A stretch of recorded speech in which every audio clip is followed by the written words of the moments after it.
Hey everyone, welcome back to the channel. In today's video, I'm going to show you exactly how to create a vision board in Canva for 2025. Now, a vision board helps you stay focused on your goals by putting your dreams into a visual layout. So without further delay, let's get straight into it.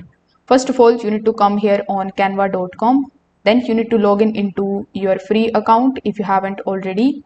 If you don't have an account on Canva, you can just simply try their pro version absolutely for free for the next 30 days. So you can set up your account here first.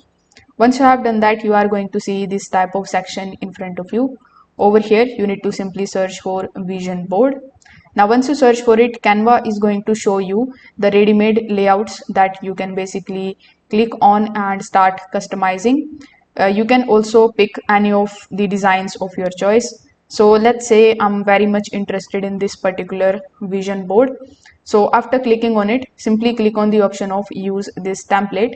Then you can basically start customizing this template. So once you are inside, you can just simply select any of the sections that are available here. For example, let's say I've selected this one.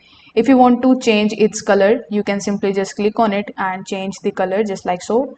After that, you can also change its font by clicking on this font section. Here you can also select the text style, so you can customize it and make changes into it as per your need. In the elements section, you can just simply click on and add any of the elements of your choice. The best part about Canva is that you can also add the photographs here.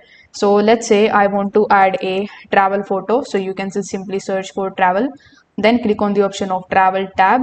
After that, you can just pick this particular image and drag it and drop it over here just like so. Then with the help of this crop tool, you can just simply make changes into it, and this way you can basically customize your vision board. Once you are done with your editing, in order to download it, click on the option of share in the top right hand corner, then click on download. After that, you can download this image in the form of PNG in your device. If this video helped you out, make sure that you like this video and subscribe to the channel. Thanks for watching.